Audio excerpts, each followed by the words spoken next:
ఇంట్లో చక్కటి కెమెరా పట్టుకున్న మీరు ఇదే సీరియస్ ప్రొఫెషన్ అని ఎప్పుడు నిర్ణయించుకున్నారు? నా ప్రస్థానం హాలీవుడ్ సినిమాలోకి అక్కడ స్టార్ట్ అయింది. నాకు ఫాదరు 100% నన్ను సపోర్ట్ చేసి ఆర్బిట్లోకి తీసారు అనమాట. ఎరా పెద్దబాబు ఏంట్రా అని అడిగేవాళ్ళు. బాబాయ్ వాళ్ళ పిల్లలు అడిగితే సినిమా నేను సినిమా నో డైవర్షన్. చూస్తే ఫస్ట్ టైం ఆ సెట్ శోభన్ బాబు గారు పక్కన వాణిస్తే ఇటు పక్కేమో రాఘవేంద్రరావు గారు చెప్తున్నారు శోభన్ బాబు గారి డైలాగులు. మీకు ఎప్పుడు అనిపించింది నేను సినిమా డైరెక్షన్ చేయాలి? అందరూ ఇలాగ అడుగుతారు, మీరు డైరెక్షన్ ఎందుకు వచ్చారు, ఎవడ పని అడిగి చేసుకోవచ్చు కదా. Director of photography is an I of the director. Actors ఏం పర్ఫామ్ చేస్తారో అది చూడాలి, దానికి తగ్గట్టు లెన్స్ వేయాలి, లైటింగ్ ఫిట్ చేయాలి, ప్లస్ మూమెంట్ని క్యాప్చర్ చేయాలి. అంతా ఇప్పట్లాగా డిజిటల్ కాదు, ఎవ్రీథింగ్ కాస్ట్, అన్ని పక్కడబందీగా ఉండాలి. ఇన్నిట్లో చేయాలంటే what a pressure you will have అండి. డెఫినెట్గా ఆ ప్రెషర్ తట్టుకున్నాం కాబట్టే ఈ రోజున కింగులు మేము, తగ్గేదే లేదంటే.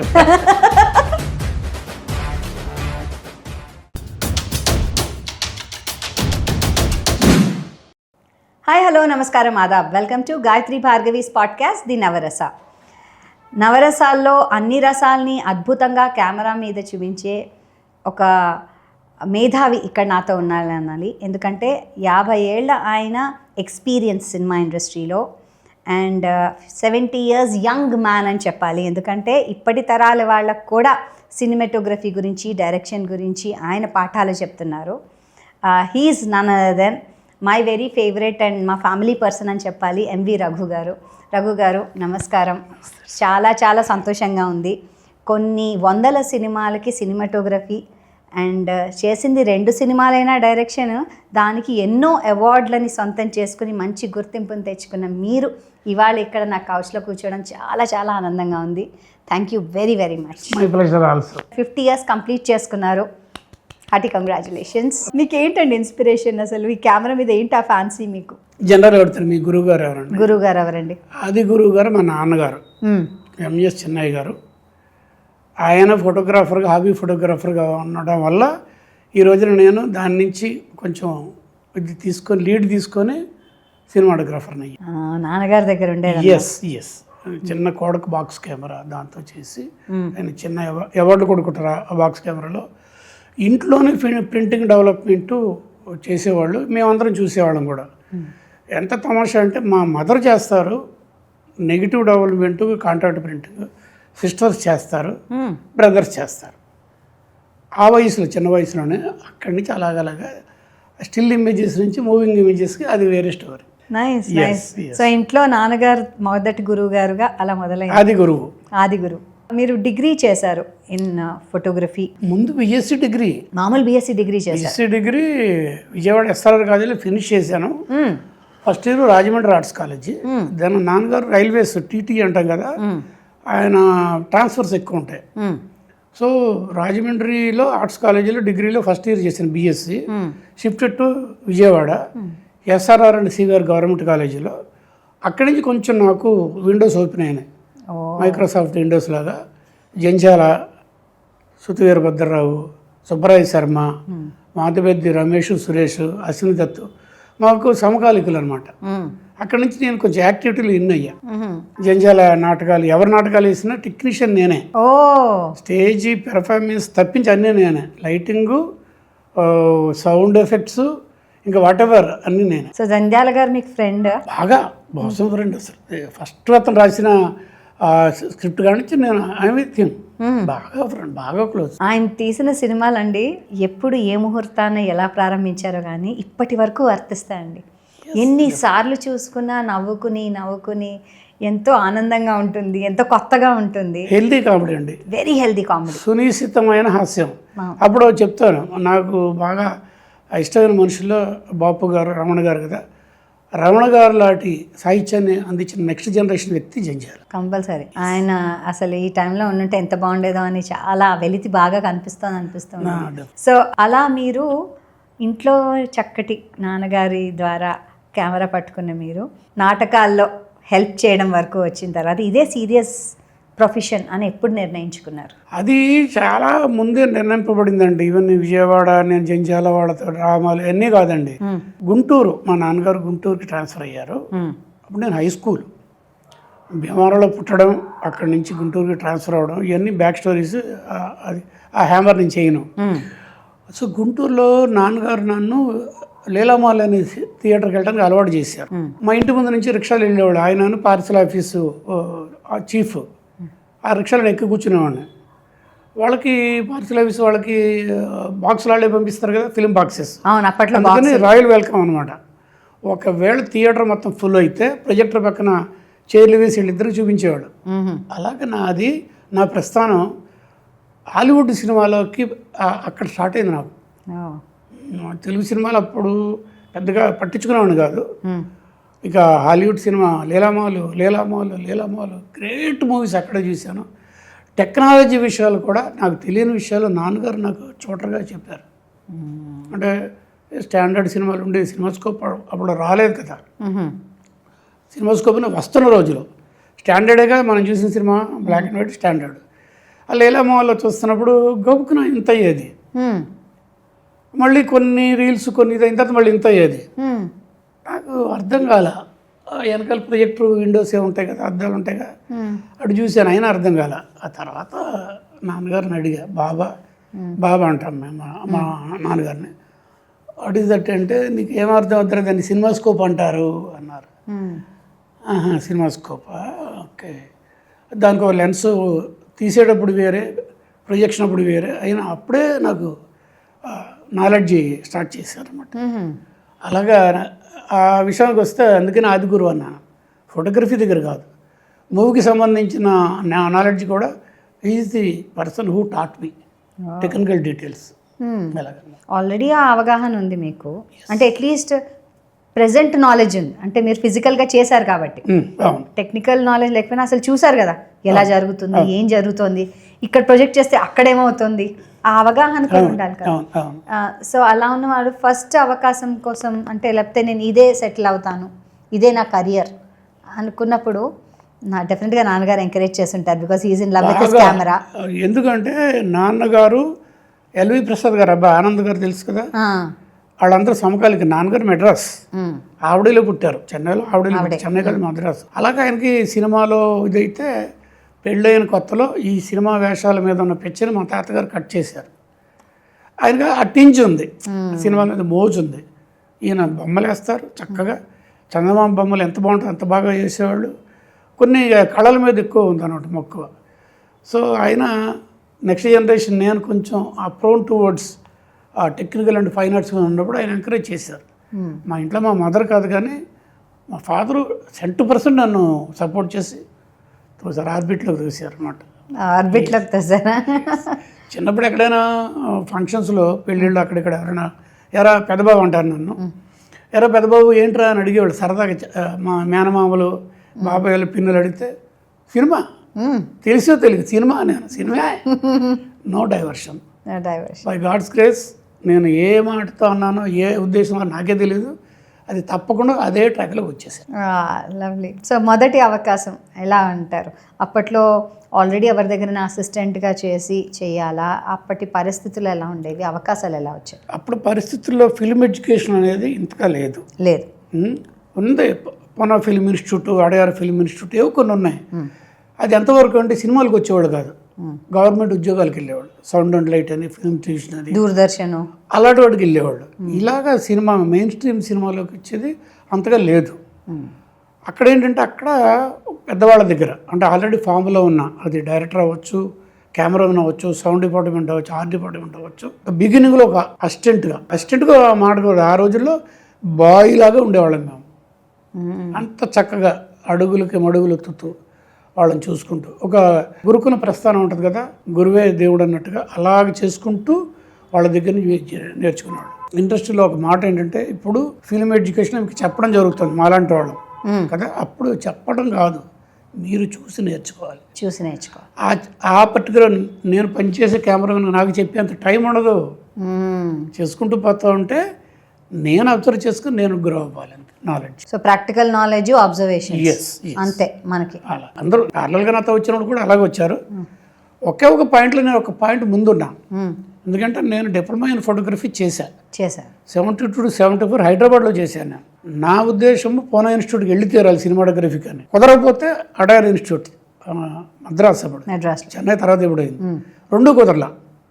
అప్పుడు తమాషా అనే ఒక ఇన్సిడెంట్లో ఫైన్ ఆర్ట్స్ కాలేజీలో diploma in photography 2 years course ఉందని, సినిమాటోగ్రఫీ కాదు ఫోటోగ్రఫీ, ఏదో ఒకటి ముందు దూరిపోవాలని చెప్పేసి హైదరాబాద్. మా మదర్ అగెనెస్ట్, ఫాదర్ సైలెంట్గా వెళ్తే బాగుంటుందని మొట్టమొదటి సర్దుకొని వచ్చేసాను. ఇక్కడికి వచ్చేసి అతి కష్టం మీద మంచి గ్రేడ్లో వెళ్ళాను. అప్పుడు వచ్చిన ప్రాబ్లం కూడా ఏంటంటే, నేను ఫోటోగ్రఫీ చేస్తున్నాడు 1 year అయిన తర్వాత గొడవలు వచ్చింది, సెపరేట్ ఆంధ్ర కూడా వచ్చింది.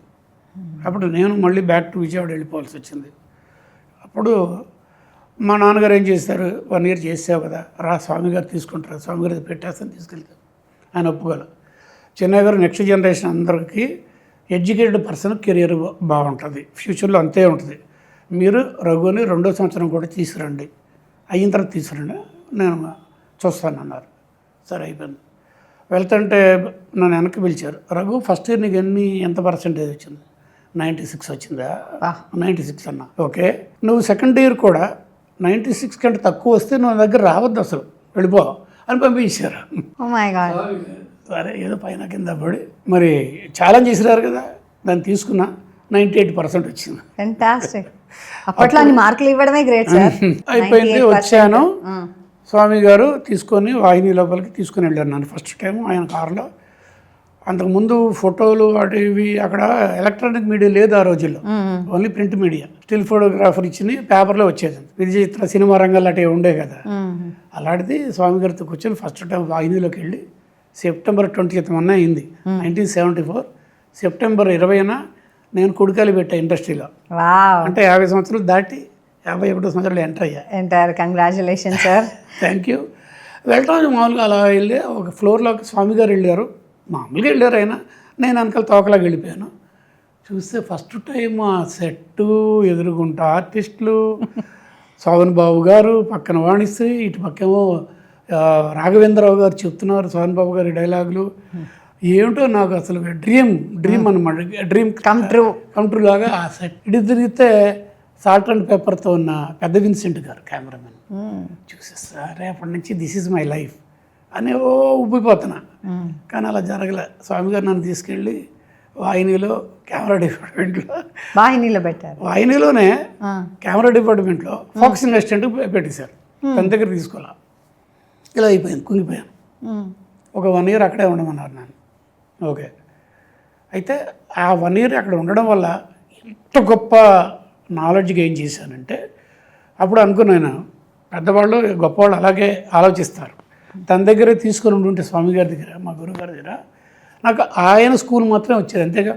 అంతే, ఆయన లైటింగ్, ఆయన కంపోజిషన్, ఆయన లెన్సింగ్. బట్ ఇప్పుడు ఏంటంటే మార్కస్ పాట్లే గారితో పనిచేశాను, ఈఎల్ రాయ్ గారితో పనిచేశాను, మారుతిరావు గారితో పనిచేశాను, రవికేంద్ర గైచి గారితో పనిచేశాను, బాబుబాయ్ మిస్త్రి గారితో పనిచేశాను, ఉద్దండులైన కెమెరామెన్తో పనిచేశాను, డైరెక్టర్స్తో కూడా అంత పెద్దవాళ్ళతో పనిచేశాను, శివాజీ గణేషన్ గారితో పనిచేశాను, ఒకళ్ళ ఎన్టీ రామారావు గారితో పనిచేసి ఎంత అలాగా ఆల్ లాంగ్వేజెస్. కన్నడ రాజ్కుమార్ గారితో పనిచేశాను. అది అప్పుడు అన్ని లాంగ్వేజ్ ఒక చోట ఉండే కదా మెడ్రాస్లో. అది అంత స్ట్రెంత్ నాకు వచ్చేసింది అనమాట కంప్లీట్. ఆ తర్వాత మళ్ళీ ఆ 1 year అయిన తర్వాత బయటకు వచ్చి మళ్ళీ స్వామి గారి దగ్గరే బాపు గారు డైరెక్టర్గా రాసిపెట్టింది అదృష్టం అంతే. భక్త కన్నప్ప ఫస్ట్ ఫిల్మ్ స్టూడియో నుంచి బయటకు వచ్చిన తర్వాత మొదటి సినిమా. ఎస్ స్టూడియోలో ఉన్నప్పుడు బోల్డ్ చేశారు. బట్ ఇండోరే కదా, ఫ్లోర్సే. 200-300 చేస్తుంటారా? 280 ఎంతో నాకు గుర్తుండి. ఆ 1 year అన్ని లాంగ్వేజెస్ ఎక్కువగా చేసిన సినిమా బాగా గుర్తుండిపోయేది జూలియా అనే సినిమా. లక్ష్మీను ఆ పాట చాలా ఫేమస్ కదా. మ్యూజిక్ డైరెక్టర్ అయిన రాజేష్ రోషన్, అది పిఎల్ రాయ్ గారు దానికి కెమెరా. అప్పుడు స్టూడియోలో ఉన్నంత పార్ట్ నేనున్నా, వాళ్ళు అవుట్డోర్కి వెళ్తే కాదు. అలాగే ఇంకొక గొప్ప ఇది ఏంటంటే, మరి మీ జనరేషన్ కాదు, ఇప్పుడు జనరేషన్ వాళ్ళకి కూడా తెలియదు, బాబుభాయ్ మిస్త్రి అని ఒక ఆయన ఉన్నారు. ఆ రోజుల్లో ఇండియాలో తాంత్రిక ఛాయాగ్రహణం ఫోటోగ్రఫీ, ట్రిక్ ఫోటోగ్రఫీ అంటే ఈజ్ కింగ్. కొన్ని హాలీవుడ్ సినిమాలు ప్రివ్యూకి ఆయన తీసుకెళ్ళి చూపించారు, అంత గొప్ప మనిషి. ఆయన అసిస్టెంట్ రవికేంద్ర నాగాయచి గారు. మా స్వామి గారికి రవికేంద్ర నాగాయచి గారు గురువు గారు. వీరమణ్య సినిమాలు అటన్నిటికీ మా గురుగారు ఆయన గురుగారు బాబుబాయి మిస్త్రి గారు. బాబుబాయి మిస్త్రి గారితో నేను పనిచేశా. మాయా మశ్చంద్ర సినిమా ఎన్టీ రామారావు గారు వాణిస్తారు. అలాంటి అదృష్టాలు కలిగినాయి అంతే వాయినీలో ఉన్నప్పుడు. అద్భుతం అనమాట అది. అనుకుంటేనే గూస్ బంప్స్. ఎస్ అది స్వామి గారి తాలూకు విజన్ అక్కడ పెట్టి తర్వాత తన దగ్గర తీసుకున్నారు. స్టూడియో నుంచి బయటకు వచ్చిన తర్వాత మొదటి సినిమా అవకాశం. ఎస్ అందులో ఎవరు కృష్ణరాజు గారు సొంత బ్యానరు, ప్రొడ్యూసర్ గారు ఎవరు ప్రభాస్ వాళ్ళ నాన్నగారు సూర్యనారాయణ రాజు గారు. అసలు వాళ్ళంతా మమ్మల్ని స్వామి గారి మీద ఉండే ఇష్టం, మా మీద ఉండే ఇష్టం, సొంత పిల్లలాగా చూసేవాళ్ళు. అంత బాగా భక్త కన్నప్ప పుట్టాయిగూడెం ట్రైబల్ ఏరియాలో భక్త కన్నప్ప పెద్ద హిట్. అందులో డ్రమ్ డాన్స్ చాలా ఫేమస్, అద్భుతం అనమాట.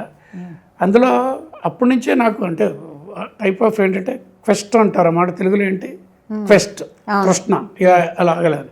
హాలీవుడ్ సినిమాలో చూసిందని అప్లై చేసుకునేవాడిని. ఈ సినిమాలో ఎన్ని ఏళ్ళు చందమామ పాట, డే ఫర్ నైట్ ఫోటోగ్రఫీ గురించి నాకు అప్పటికే నాలెడ్జ్ ఉంది. ఆ వయసులోకే ఆ సినిమాలోకే అంటే పట్టపగలు ఎండలు మండుటెండలో తీసి పండు వెన్నెల్లాగా చూపించే technology day for night. Beautiful. అది ఆ సాంగ్లో ఉంది. అద్భుతంగా చేశారు క్రేన్ గీర్ని వేసుకొని. ఇప్పుడు చెప్తే కానీ మాకు తెలీదు. ఎస్ అంటే దానికంటే ముందు ఇంకో గొప్ప సాల్యూట్ చేసేది ఏంటంటే బ్లాక్ అండ్ వైట్లో మార్కస్ పాట్లర్ గారు చేశారు మాయాబజార్లో లాహిరి లాహిరి లాహిరి. డే టైంలో తీసింది అది. బ్లాక్ అండ్ వైట్ ఫిల్మ్లో డే టైంలో వెన్నెల్లాగా చేశారు. అది డే ఫర్ నైట్. ఇది ఎక్కడ లీడ్ చేసిందంటే నాకు అది రాసి పెట్టినంత నా జాతకంలో సితార సినిమాలో డే ఫర్ నైట్ కథాపరంగా చేయాల్సి వచ్చింది. దాంట్లో ఎన్నిట్లో గోదారందం ఇలాగ చాలా ఉన్నప్పుడు ఆ సినిమా చూసి అమితాబ్ బచ్చన్ గారు వండర్ఫుల్ ఫోటోగ్రఫీ చేశాడు. ఆ కెమెరా నా దగ్గర కూర్చోబెట్టండి అంటే నన్ను పిలిపించుకున్నారు. వాయినాలో షూటింగ్ జరుగుతున్నాడు. నన్ను కూర్చోబెట్టి డే ఫర్ నైట్ ఫోటోగ్రఫీ గురించి ఎన్ని ప్రెస్సుల్లో ఎన్ని డీటెయిల్స్, ఎక్స్పోజర్ ఏంటి, బ్యాక్గ్రౌండ్లో ఏంటి, మామిడి తోటలో ఎలా చేసావు, గ్లిటర్ వాటర్లో ఎలా చేసావు, ఎలా కంట్రోల్ చేసుకుని ఎక్స్పోజర్ చేసుకుని I have not seen such a great work in Indian cinema. Fantastic job అని చెప్పి అమితాబ్ బచ్చన్ గారు. ఇదంతా ఏంటంటే లెర్నింగ్ ప్రాసెస్లో మనం అనుకున్న కొన్ని అవకాశాలు దేవుడు ప్రసాదించాలి మనకి. అంటే మీరు అవన్నీ నేర్చుకున్నారు, అది ఎలా ఉపయోగించారో కూడా అది కూడా నాలెడ్జ్. నేను బిలీవ్ చేసేది ఏంటంటే director of photography is an I of the director, వాళ్ళ కన్ను. కాబట్టి వాళ్ళు ఏమనుకుంటున్నారో మీరు ఊహించాలి.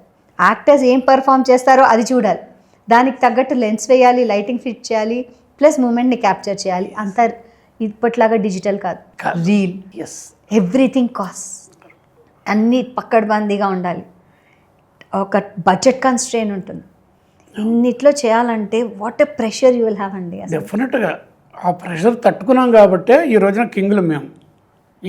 దేనికైనా భయపడేదే లేదు, తగ్గేదే లేదంటే దేనికైనా కూడా డెఫినెట్లీ ఇవన్నీ కూడా అనమాట. ఆ టెక్నాలజీ తక్కువ ఉన్న రోజుల్లో కథ స్టోరీ టెల్లింగ్ ఎప్పుడైనా ఒకటే. ఇంటెంట్గా చెప్పడం, ఫీల్ గుడ్ చెప్పడం, పవర్ఫుల్గా చెప్పడం. మరి ఉన్న టెక్నాలజీతో చెప్పడం అనేటప్పుడు ఇది ముందుకు రావాలి కదా. కరెక్ట్. ఇన్నోవేటివ్ ఐడియాస్, ఇంకా ఎలా చెప్పాలి, మోర్ క్రియేటివ్గా చెప్పాలి. డైరెక్టర్కి కెమెరామెన్ థర్డ్ మనిషి. అతను అక్షర రూపంలో మైండ్లో ఉన్నదో ఏదో థాట్స్ని వీఆర్ ది పర్సన్స్ విజువలైజ్ చేసి స్క్రీన్ మీద ఎక్కించేవాళ్ళం. We are visual storyteller, cinematographers మేము. దానికి కూడా ఊరికే కెమెరా అలా పెట్టి క్లిక్ చేసి ఎవరు తీసినా బొమ్మ వచ్చేస్తుంది కాదు కదా. అర్థవంతమైన బొమ్మ, మీనింగ్ఫుల్ మూడ్ అంటామా, కంపోజిషన్ అంటామా, వాట్ ఎవర్ ఇట్ ఈస్, అవన్నీ కలిపితేనే ఒక అందమైన బొమ్మ వస్తుంది కదా. మరి అవన్నీ చూసుకోవాలి. Already I think you know about cinematography. Camera మూమెంట్లు చెప్పేది మామూలు మనుషులు అన్నని విషయాలు మీరు చెప్తున్నారు. సినిమాటోగ్రఫీలో లైటింగ్ నెంబర్ 1 ఇంపార్టెంట్. అక్కడ బేసిక్గా there is no light, there is no vision. బొమ్మ రాదు. ఆ లైట్ వేయడం ఓకే, ఆ లైట్ని ఎలా వేయాలి, లైటు, ఆ తర్వాత కరెక్ట్ అయిన లెన్సింగు, ఆ లెన్స్తో కంపోజిషన్స్, తర్వాత కెమెరా మూమెంట్స్. ఈ 4 మోస్ట్ ఇంపార్టెంట్. మీరు చెప్పిన 4 బేసిక్స్ ఇప్పటికీ వర్తిస్తాయి. టెక్నాలజీ మారచ్చు. ఇప్పుడు కాదమ్మా, ఫ్యూచర్లో ఇప్పటికైనా అంతే. ఏఐ రావచ్చు, ఇంకా ఏఐ రావచ్చు. ఇది రాసినా వీటిలోనే వాటిలో ఇంప్లికేషన్స్ వస్తాయి, ఆర్ అడాప్టేషన్స్ వస్తాయి తప్పించి అదేం కాదు. అంటే ఒక డైరెక్టర్తో పనిచేయడం ఆర్టిస్ట్కి ఎంత సవాల్గా ఉంటుందో సినిమాటోగ్రఫర్ కూడా అంతే సవాల్. మీరు బాపు గారితో పనిచేశారు, మొదటి సినిమా ఎక్స్పీరియన్స్. స్వామి గారు పనిచేసిన అసిస్టెంట్ తోక, నేను అసిస్టెంట్. ఓకే. గోపాల్ రెడ్డి నేను మేమందరం తోకలం. ఓకే. ఎస్ గోపాల్ రెడ్డి గారు, ఎస్ గోపాల్ రెడ్డి నా రెండో గురువు. స్వామి గారి దగ్గర నుంచి గోపాల్ రెడ్డి గారి దగ్గరికి వచ్చాను. ఓకే. దాని తర్వాత ఓన్గా మీదే డిఓపి ఆఫ్ డైరెక్టర్ ఆఫ్ ఫోటోగ్రఫీగా చేసిన మొదటి సినిమా ఏంటి? ఇక్కడ చిన్న తమాషా ఉంది. మెలికి ఏంటంటే ఫస్ట్ నన్ను డైరెక్టర్ చేసిన ఒక వ్యక్తి వాసు గారు, ప్రత్యేకాత్మ గారు అబ్బాయి. కొత్త దంపతులు సినిమా పేరు. పూర్ణిమాను, నరేష్, వీళ్ళందరితో చేసి శుభలేఖ సుధాకర్, తులసితో. ఆ సినిమా ఒక ఎడిటరు, ఒక మేకప్ మ్యాన్ చేశారు. ఒక శేఖర్ బాబు అనే ఒక పెద్ద ప్రొడ్యూసరు ఆయన సపోర్ట్తో. కాకపోతే ఏంటంటే ఆగింది రిలీజ్. ఆ టైంలో మళ్ళీ దానికి కూడా అదృష్టం రాసిపెట్టింది నాకు. విజయబాబు నాయుడు గారు చాలా famous successful producer. Maganti Ravindranath Chowdary garu producer, Shyamprasad arts, ఈయన ఆర్గనైజింగ్ చేసుకుంటూ సినిమాలు తీయించారు. చాలా పెద్ద పెద్ద సినిమాలు వచ్చేసినాయి. బట్ ఆయన ఫస్ట్ డైరెక్ట్ చేసిన సినిమా మగమహారాజు. నాకు అది ఫస్ట్గా ప్రపంచం చూసిన సినిమా. నా కెమెరాలోంచి ఆ సినిమా ముందుకు వచ్చింది. కొత్త దంపతులు కొన్ని కారణాల వల్ల ఆగింది రిలీజు. ఇది ముందుకు వచ్చింది మగమహారాజు. పెద్ద సక్సెస్. 14 సెంటర్స్, 100 days, మంచి కాస్టింగ్, ఫీల్ గుడ్ అంటాం కదా సినిమాలో. అసలు ఒక కుటుంబ కథా చిత్రంలో వన్ ఆఫ్ ది బెస్ట్. అందులో నాకు బాగా కొన్ని కారణాల పేరు ఏంటంటే ఫస్ట్ సినిమా అయినా సైకిల్ సాంగ్, నీ దారి పూల దారి సైకిల్ సాంగ్.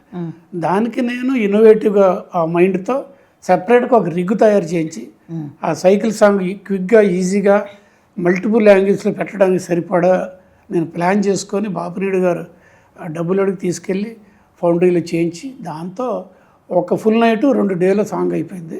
ఆ షాట్లు కూడా అన్ఇమాజినబుల్గా తీయగలిగాను నేను. నాకు విజన్ ఉంది, అందుకనే చేయించాను. ఆ సినిమాలో దానికి పేరు వచ్చింది. అలాగే ఫస్ట్ సినిమా అయ్యండి ముగ్గురు, నేను బిగినర్ని, లేత వయసులో ఉన్న టెక్నీషియన్ని, ముగ్గురిని జ్యువెలరీలు ఇచ్చారు. రావుగోపాలరావు జ్యువెలరీలు, నూతన ప్రసాద్ జ్యువెలరీలు, జయమాలిని జ్యువెలరీలు. అబ్బా, ఆ పాట తెలుసు కదా, మా అమ్మ చింతామణి. అలాగే అయితే ఏంటంటే నాకు ముందున్న టెక్నికల్ నాలెడ్జ్, ఎడ్యుకేషన్ ఉన్న మైండ్ కదా, దాంతో ఏం అసలు బెసకైతే లేదు. ఎందుకంటే నేను బాబోయ్ మిస్త్రితో, రవికేంద్ర నాగయ్యతో చేశాను ట్రిక్ ఫోటోగ్రఫీలో. అలవోకగా చేసేస్తాను నేను. ఇన్ కెమెరా ట్రిక్స్ నేను ఎక్స్పర్ట్. ప్రౌడ్గా చెప్తాను, ఎక్స్పర్ట్. చాలామంది ఇది ఏ అనుకుంటారేమో, డిజిటల్ అనుకుంటారేమో, గ్రాఫిక్స్ అనుకుంటారు. ఇన్ కెమెరా నేను చేసేయగలను. నేను కొన్ని లిస్ట్ ఉన్నాయండి మావి మీ కెరియర్లో ఉన్న బెస్ట్ ఫిలిమ్స్. అవంటే ఫస్ట్ డైరెక్టర్ కె విశ్వనాథ్ గారి స్వాతి ముత్యం, ఎప్పటికీ ఎవర్గ్రీన్ క్లాసిక్. సో ఆ స్వాతి ముత్యం గురించి, దెన్ అంటే ఆయన చేసిన ఇంకో సినిమా కూడా చెప్తాను, సిరివెన్నెల. ఈ రెండిటికి కూడా director of photography S Ravi గారు. One of our favourite cinemas, because మేమంతా 80s 90s కిడ్స్ కాబట్టి మేము చూసిన సినిమాల్లో అద్భుతమైన నేషనల్ అవార్డు విన్నింగ్ ఫిల్మ్స్ అవి. సో ఎలా ఉంది సార్ ఆయనతో పనిచేయడం? అది పెట్టి పుట్టాలండి విశ్వనాథ్ గారితో పనిచేయడానికి. మహానుభావుడు ఇంతంత కాదు. ఆయనకి ఏదో పేరుంది కదా, ఏంటో కళాతపస్వి. నిజమైన కళాతపస్వి, అచ్చమైన కళాతపస్వి. ఆయన ప్రతి షాటు ఎలా ఉంటుందంటే, ఇది ప్రసవ వేదన, పొడము తల్లి అంటారు కదా, అలాగనమాట. గబుక్కున తీసారాయన. పడతారా? ఇంత కాదు, లోపల ఉడుకుతూ ఉంటుంది అనమాట. అలాగా అది గొప్ప. తర్వాత డిసిప్లిన్. ఆయన అంత డిసిప్లిన్ ఉంటాడు. మనకు ముందు భయం ఏదైనా చేయాలంటే, అలా చిల్లరగా ఉండం, అంత డిసిప్లిన్. రెండోది ఆయన ఎడిటెడ్ మైండ్తో వస్తారు ఆయన. తర్వాత ఆయన ఎలాగో సౌండ్ డిపార్ట్మెంట్ తెలుసు కదా, వాహినిలో ఆయన సౌండ్ అసిస్టెంట్. కరెక్ట్. భూమితో సౌండ్ తీసిన తర్వాత నెమ్మదిగా ఆదుర్తి సుబ్బారావు గారు లైక్ చేశారు ఈయన్ని. స్వామినాథన్ వీళ్ళంతా వాళ్ళిద్దరు ఏరారా ఫ్రెండ్స్. స్వామినాథన్ తెలుసు కదా, సౌండ్ డిపార్ట్మెంట్. అంటే నాకంటే 25 సంవత్సరాల ముందు వాహినీలో వాళ్ళు. అలాగా విశ్వనాథ్ గారు టెక్నీషియన్గా డైరెక్షన్ మీద ఎలాగో గ్రేటెస్ట్, టెక్నాలజీ గురించి కూడా మంచి కమాండ్ ఉంది, అంత మంచి. రెండోది చాలామందితో చేశాను కదా డైరెక్టర్లతో, దగ్గర ఒక 15 మంది డైరెక్టర్లు పైన చేస్తుంటారు, డిఫరెంట్ డైరెక్టర్స్. ఈయన స్పెషాలిటీ ఏంటంటే, ముందు ఎంతసేపు నైట్ అంతా ఏమనుకుంటారో, తెల్లారుజాము 4 గంటలకి పూజ చేసుకుంటే ఏమనుకుంటారు, అక్కడికి వచ్చే టైంకి ఇక్కడే ఉంటారు, ఇక్కడే చూస్తుంటారు, కానీ ఎక్కడ ఉంటారు మనకు నాలాంటి వాడు తెలిసిపోద్ది. అంటే ఆ ఇమేజ్ని షార్ట్ పెట్టేటప్పుడే స్క్రీన్ మీద ప్రేక్షకుడు చూసి ఇలా రియాక్ట్ అవుతాడని ఆయనకు తెలుసు. అందులోనూ ఆయనలో నేను ఇష్టపడేది, నాకు ఇష్టం ఏంటంటే ఒక గుండె నరాలని మీటర్ ఉంటారు కదా, ఆర్ద్రత, మంచి మాట. ఆర్ద్రతలో ఆయన నిష్ణాతుడు. అలాగే చేయగలిగిన వాళ్ళు తక్కువ మంది ఉన్నారు, ఒకళ్ళిద్దరు. గొప్పగా అంటే మనసునితో చూసిన వాళ్ళు ఏడవలసిందే. బెస్ట్ ఎగ్జాంపుల్ ఒకటి ఏంటంటే, స్వాతి వచ్చి నేనే కెమెరాను కదా, తీసాడే నేనే తీశాను కదా, కానీ ఆ సినిమా ఇప్పటికి వచ్చినా చూస్తూ ఏడుస్తూనే ఉంటాను నేను. అందులో సోల్ ఉందండి. Soul is there. డెఫినెట్గా. అందులో విశ్వనాథ్ గారు ఒక పెద్ద జైంట్ అయితే పక్కన ఇంకొక ఆయన ఉన్నాడు, కమల్ హాసన్ గారు.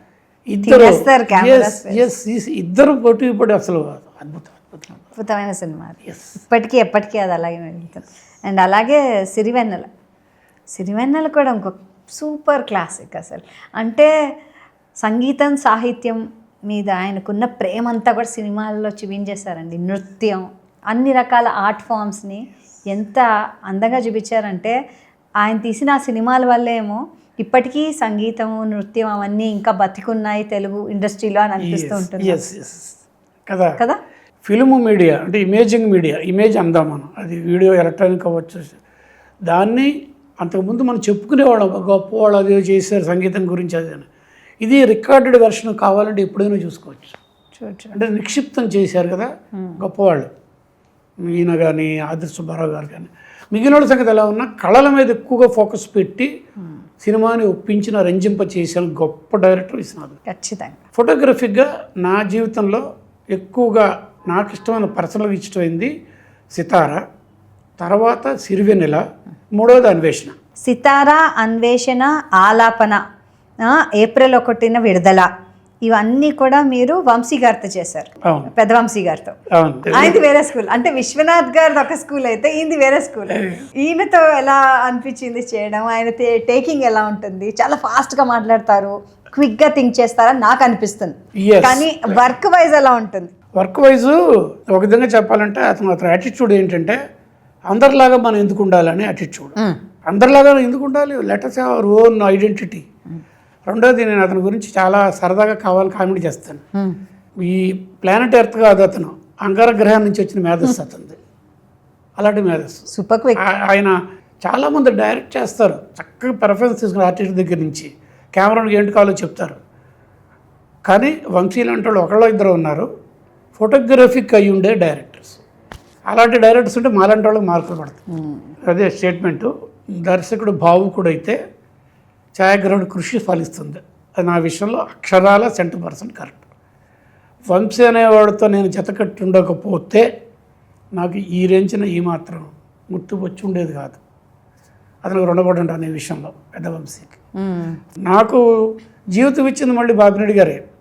అప్పుడు గాడ్ ఫాదర్ అని చెప్పేసి నా బర్త్డే అక్టోబర్ 5th ఆయన దగ్గర కాళ్ళకు దండం పెట్టి ₹1 తీసుకుంటాయి దగ్గర కాయిన్. ఇప్పటికీ ఉన్నాయి రూపాయి కాయిన్స్.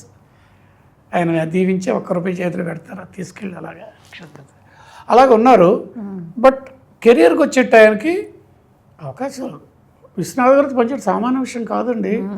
అదిలోనూ నేను ఇంకో మాట కూడా అంట, 2 సినిమాలు చేశా, స్వాతి ముత్యం, సిరివెన్నెల, 2 సినిమాలు చేశా.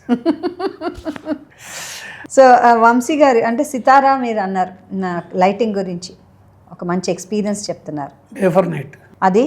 అండ్ అన్వేషణ మీకు చెప్పారు మంచి గుర్తింపు వచ్చిన సినిమా అని, as a director of photography. Sitara అనేది అనదర్ క్లాసిక్ అండి. సితారా అది అతను మేమిద్దరం కలిసి అసిస్టెంట్స్గా ఉన్నప్పుడు ఏగంటల సినిమా తెలుసు కదా, చాలా మంచి మ్యూజికల్, అది చాలా మంచి మ్యూజికల్.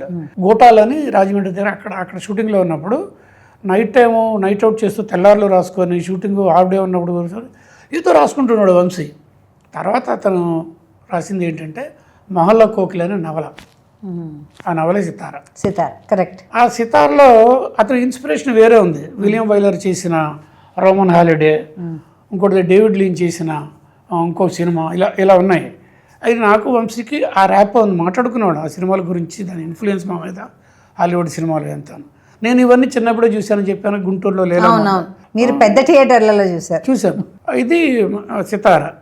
ఆ కథ ప్రకారం ఏంటంటే రోమన్ హాలిడే ఇంకోంట్లో కానీ పట్టపగలు ఈ అమ్మాయి వెళ్ళలేదుగా బయటికి, భానుప్రియ రాకుమారి కదా, కథ బాగా డౌన్ఫాల్ అయిపోయింది తాలూకు స్టేటస్.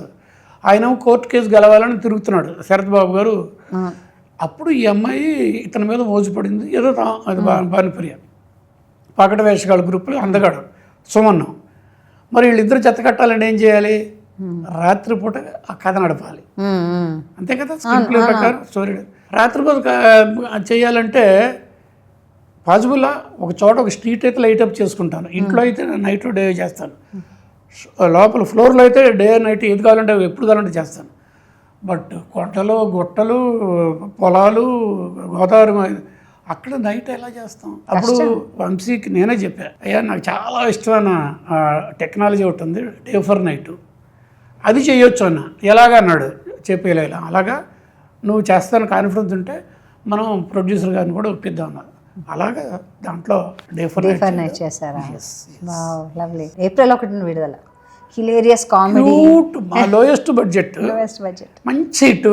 చాలా మంది డైరెక్టర్లు వివి వినాయక్ లాంటి వాళ్ళు స్టేట్మెంట్ ఇచ్చారు, మాకు ఎప్పుడైనా మనసు బాగపోతే ఎప్పుడు అక్కడే ఉంటుంది టేబుల్ మీద, ఏప్రిల్ 1 విడుదల చూసుకుని రిలాక్స్ అవుతామని. అలా చాలామంది అంటారు. ఇంకోటి ఏంటంటే తమాషా లింకు, నేను ఫస్ట్ ఇయర్ రాజమండ్రిలో చదివానని చెప్పాను కదా ఆర్ట్స్ కాలేజీలో, నాన్నగారు అక్కడ టీటీఈ స్టేషన్ ఎదుర్కొంటూ ఉండేవాళ్ళం. కానీ అప్పుడు నేను ఎప్పుడు కలగనలా, స్టేషన్ వెనకాలన్న రైల్వే కాలనీలో ఒక ఫుల్ సినిమా నేను కెమెరామెన్ అవుతాను. అది ఏప్రిల్ 1 విడుదల. క్యూట్ సినిమా అంటే మంచి సినిమా, చాలా మంచి సినిమా.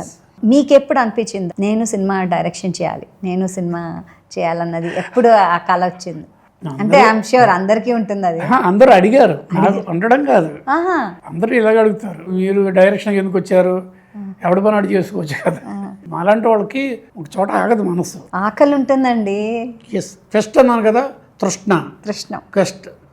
దాంట్లో ఉన్నప్పుడు ఇది చూశాను ఇది చూశాను ఇది చూశాను, ఇలా చేశారు ఇలా చేశారు ఇలా చేశారు, మన కళ్ళ ముందే చేస్తున్నారు కదా. స్క్రిప్టు తెలుసు, విజువల్గా ఆయన ఏం చేస్తున్నాడో తెలుసు, వంశీ కానీ బాబిరెడ్డి గారు కానీ ఇంకోళ్ళు కానీ విశ్వనాథ్ గారు కానీ. సో ఓకే, ఇది ఇలా చేస్తారా, ఇది ఇలా చేశారా, ఇది ఇలా చేశారా, ఇది ఇలా ఎడిట్ చేస్తారా అనేది ఒకటి. ఇట్స్ నాలెడ్జ్, అబ్జర్వేషన్, నాలెడ్జే కదా. అవన్నీ చేసుకున్న తర్వాత నేను ఎందుకు చేయకూడదు, ఏదో ఒక రోజున పురుగు వస్తుందిగా లోపలికి రావాలి, అది వచ్చిన తర్వాత ఇంకా అబ్జర్వేషన్ ఎక్కువ అవుద్ది. ప్యారలల్గా పొద్దున్నే కోడేరటి దగ్గర నండూరి విజయ్ పేరు వినే ఉంటారు, విశ్వనాథ్ గారి దగ్గర చాలా సీనియర్ మోస్ట్, మంచి క్లోజ్ నోట్. నండూరి విజయ్ దగ్గర తీసుకొని నేను ఒకటి అనేసుకునేవాడిని, ఈ సీను ఇలాగ చేస్తారేమో అని. దానికి దగ్గరలో ఉండేది 40-50% నేను అనుకున్న లైన్స్లోనే కొంతవరకు అయినా పర్లేదు, నేను కూడా ట్రాక్లో ఆలోచిస్తున్నాను. అలా కొంచెం ఎక్కువగా నాకు కాన్ఫిడెన్స్ రావడానికి కారణం వంశీతో పనిచేయడం. ఏప్రిల్ 1 విడుదలకైతే ఇద్దరం కలిసి నైట్ అంతా కూర్చొని షార్ట్ టు షార్ట్ అనుకొని వెళ్ళిపోయేవాళ్ళం. Next day morning Vamsi, Raghu first shot నీకు తెలుసు కదా, సెకండ్ షాట్ నీకు తెలుసు కదా, థర్డ్ షాట్ నీకు తెలుసు కదా, ఫస్ట్ షాట్ ఇదిగో దీని ఎక్కువ టైం పడుతుంది కదా, ట్రాక్ అంతా వేసి స్క్రీన్ పెట్టాలి కదా, నువ్వు రెడీ చేసుకో. అయిపోగానే టక్ అంటే ఫాస్ట్గా ఆ సినిమా అలాగే లో బడ్జెట్లో అంత ఫాస్ట్గా చేసాం. చక్క అంటే ఇద్దరు మైండ్ బ్లెండ్ అయింది. ఇక్కడ షార్ట్లు కూడా వంశీ తను అనుకున్న నాకు చెప్తే నేను ఫీడ్ చేసుకొని నో డిలే అంతే, కట్ రఘు నెక్స్ట్ షాట్ నీకు తెలుసు కదా, నేను ఆర్టిస్ట్ దగ్గరికి డైలాగ్ చెప్పిస్తాను, అది ఇది కోఆర్డినేషన్ కోఆపరేషన్ అలా చేసాం ఆ సినిమా. అమెరికా అల్లుడు అన్నది first Telugu film which shot in USA. అబ్రాడ్లో చేసిన ఫుల్ లెంత్ ఫిల్మ్. ఓకే, అంటే 80% అక్కడ 20% ఇండియాలో చేశారు.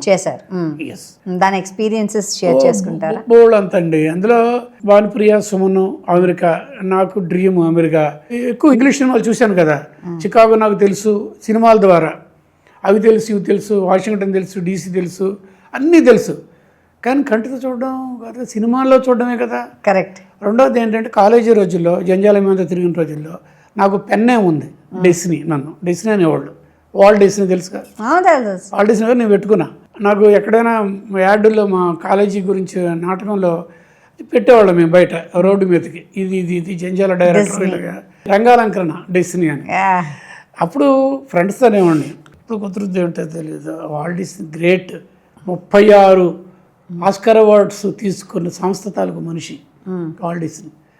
ఎప్పుడు కుదురుతుంది అమెరికా వెళ్ళి, ఏమయ్యా కుదిరితే కుదిరింది, నువ్వైనా తీసుకెళ్తావా, లేకపోతే ఎవరన్నా మర్డర్ చేసేదో డబ్బులు తీసుకొని నేను ఫ్లైట్ ఎక్కి వెళ్ళిపోతాను, వెళ్ళిపోయి డిస్నీలాండ్ చూసి వస్తాను అలా ఉండేవాడు అన్నట్టు.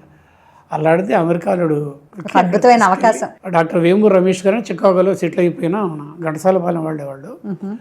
అక్కడ దిగినప్పుడు రకరకాల ప్లేసులో చికాగోలో మెయిన్ చేశాను. చికాగోలో ఒక పర్టికులర్ లొకేషన్ ఉంది, హాలీవుడ్ సినిమాలో ఎక్కువ పాపులర్. పైనేమో ట్రైన్ వెళ్తూ ఉంటుంది, కిందేమో రోడ్డు, చేతులు జరుగుతుంటాయి, ఫ్రెంచ్ కనెక్షన్ ఆ సినిమాల్లో. అక్కడ నేను షూట్ చేశాను. హాలీవుడ్ వాళ్ళే నేను షూట్ చేశాను. అవన్నీ చూసుకుంటూ వెళ్ళి నయాగరా ఫాల్స్ దగ్గర వెళ్ళి గ్రాండ్ కానియన్ వ్యాలీ తెలుసు కదా, కొలరాడో అంటారు, అక్కడ హెలికాప్టర్ వెళ్ళి షూటింగ్ చేసేవారు. వండర్ఫుల్, మెమరబుల్ అనమాట. ఇవన్నీ పక్కన పెడితే సూర్యకాంతం గారు అచ్చమైన 16 అణాల అత్తగారు, అవునా, ఒక మనిషి పేరు మీద సినిమా ఆడింది, గుండమ్మ కథ. గుండమ్మ కథ, అవును కదా. ఆవిడని మేము తీసుకొని వెళ్ళి అమెరికాలో నా కెమెరాలో బంధించా. చికాగోలో ఆవిడ చేత బజ్జీలు అమ్మించాను సెంటర్లో. ఆవిడ అమ్మింది డాలర్ బజ్జీ అమెరికాలో. ఇట్స్ మెమరీ నాకు. ఆవిడ ఇప్పుడు లేరు. వండర్ఫుల్. కానీ గుడ్, మీరు క్యాప్చర్ చేయగలిగారు. ఓకే, ఒక డైరెక్టర్గా కళ్ళు అనే సినిమా తీశారు, దానికి ఎన్నో అవార్డ్స్, చాలా రికగ్నిషన్ వచ్చింది మీకు. సినిమా అసలు మాకు అంత కనిపించలేదు, ఎందుకలా అంటే అంత పేరు గుర్తింపు వచ్చింది, అన్ని అవార్డ్స్ వచ్చాయి. ఆ కథ మీదేనా, ఆ డైరెక్షన్ ఒక్కటే మీద, ఏంటి అసలు ప్లాన్? అది గొల్లపూడి మారుతిరావు గారు రాసిన నాటిక. 1970 నేను జంజాల ఇంత పేర్లు చెప్పాను కదా, మీ అందరం విజయవాడలో ఉన్నప్పుడు ఆంధ్ర నాటక కళా పరిషత్తులో ఈ నాటిక వేశారు. ప్రింట్ కూడా కాల, మ్యానుస్క్రిప్ట్. గొల్లపూడి మారుతిరావు గారు బెస్ట్ ఫ్రెండ్, చీఫ్ సెక్రటరీ అప్పుడు ఏపీకైనా బివి రామారావు గారు ఆయన ఈయన ఇచ్చారని వేసుకోరా దీన్ని ఏమంటే వేశారు ఫస్ట్ పెర్ఫార్మెన్స్. అప్పుడు మేమంతా ఉన్నాం. ఒక స్పెల్ బౌండ్ అనమాట, అసలు ఒక చిన్న రిప్పుల్ కూస్ బంప్స్ వచ్చింది. థియేటర్ అంతా అయిపోగానే గొల్లపూడి మారుతిరావు కోసం ఎతికి నేను కూడా పరిగెత్తుకెళ్ళి ఆయన భుజాల మీద అలా తిప్పాను అనమాట. అంత సెన్సేషన్ వైబ్స్ అలా క్రియేట్ చేసింది. అది ఇక్కడ నాటుకుంది గట్టిగా. నెక్స్ట్ డే వచ్చిన న్యూస్ ఏంటంటే రామానాయుడు గారేమో తెలుగుకి, బాలచంద్ర గారు, కె బాలచంద్ర గారు తమిళకి తీసుకున్నారు. అదేదో అది సెపరేట్ కదా.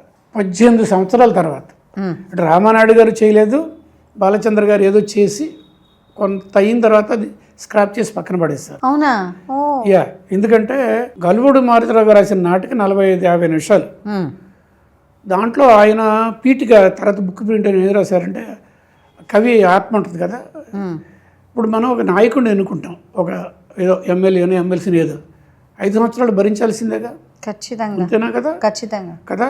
అది కాదు, ఇప్పుడైతే మనకు అనుకున్నట్టుగా మనమే కదా ఓట్లేసావు, నువ్వు మమ్మల్ని ఏదో ఇది చేస్తావు ఉద్ధరిస్తావని. కానప్పుడు దింపే హక్కు కూడా మనకు ఉండాలి, కాల్ బ్యాక్ అంటారంట. అది మన రాజ్యాంగంలో లేదు.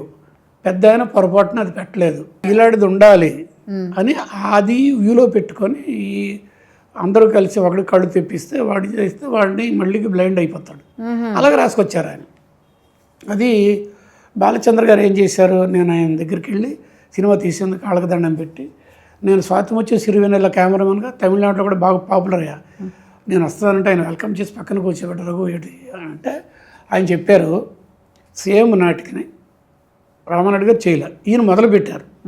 మొదలుపెట్టి ఒక పర్టికులర్ పాయింట్ దగ్గర స్క్రాప్ చేశారు. అది ఎందుకో చెప్పారు. అప్పట్లో ఒక గొప్ప సినిమా, హాలీవుడ్ సినిమా ఒకటి ఉంది, wait until dark. Of course. Audrey Hepburn నా ఫేవరెట్ హీరోయిన్. అయ్యో చాలా బాగుంటుంది. My fair lady heroine, Roman Hollywood heroine. ఆ అమ్మాయి చేసిన బ్లాక్ అండ్ వైట్ సినిమా పెద్ద హిట్ ఆ రోజుల్లో. అక్కడ ఏంటంటే క్లాసిక్ కల్ట్ క్లాసిక్ అండి. ఆ సినిమా ఏంటంటే ఆ అమ్మాయి బ్లైండ్ గర్ల్, అమ్మాయి దగ్గర టెడ్డీ బేర్ ఉంటుంది, ఆ అమ్మాయికి ఫ్రెండ్ ఫిలాసఫర్, అన్నీ అదే. కానీ దాంట్లో క్రైమ్ ఏంటంటే ఆ డాల్లో డ్రగ్స్ మాఫియా పక్కనోడు చేస్తుంటారు and our life is at stake. అది సినిమా. అది కలిపారంట బాలచంద్ర గారు ఈ బ్లైండ్ పీపుల్తో పాటు. అది కలిపి జైసులో ఆ క్యారెక్టర్ పెట్టారు. ఆడ్రీ హెప్బర్న్ గారు జైసును పెట్టి అది చేశారు. చూసుకున్నారంట కొన్ని రీల్స్ అయిన తర్వాత, కరెక్ట్ కాదని చెప్పి స్క్రాప్ చేశారు. అది చెప్పారు నాతో, ఆయనే చెప్పారు. అటు నుంచి బయటకు వచ్చి కమలాసన్ దగ్గరికి వెళ్ళా. అప్పటికి స్వాతి మంచి అయిపోయింది కదా, మాకు మంచి ఫ్రెండ్షిప్ ఉంది. కమలాసన్ చేశాడు బ్లైండ్ క్యారెక్టర్, అతను అమావాస్య చంద్రుడు ఆ సినిమా అనమాట. అది కమలాసన్ చెప్పాడు, మేము జనానికి ఏం కావాలి ఇవ్వలేదు, అయితే బారుణ్ ముఖర్జీ అని బెంగాల్ నుంచి ఒక కెమెరాను పట్టుకొని సోర్స్ లైటు ఇళరాజా మ్యూజిక్ ఇంకేదో చేసాము, జనం అప్రిషియేట్ చేయలేదు, సినిమా మేము గొప్పగా చేసాం అనుకున్నాం, జనంకి కావాల్సినట్టుగా మేము చేయలేదు, నువ్వు కళ్ళు కూడా చాలా క్రిటికల్ సబ్జెక్ట్ చేయడం అనేది, జాగ్రత్తగా కానీ కమలాసన్ చాలా కేర్ఫుల్గా. ఇంకో విషయం ఇక్కడ చెప్పాలి, ఈవి సత్యనారాయణ తెలుసుగా, కళ్ళుకి కో డైరెక్టర్ నాకు, సత్యానంద్ వైజాగ్ అతను అసోసియేట్ డైరెక్టర్, వీళ్ళిద్దరూ నన్ను కాపాడారు.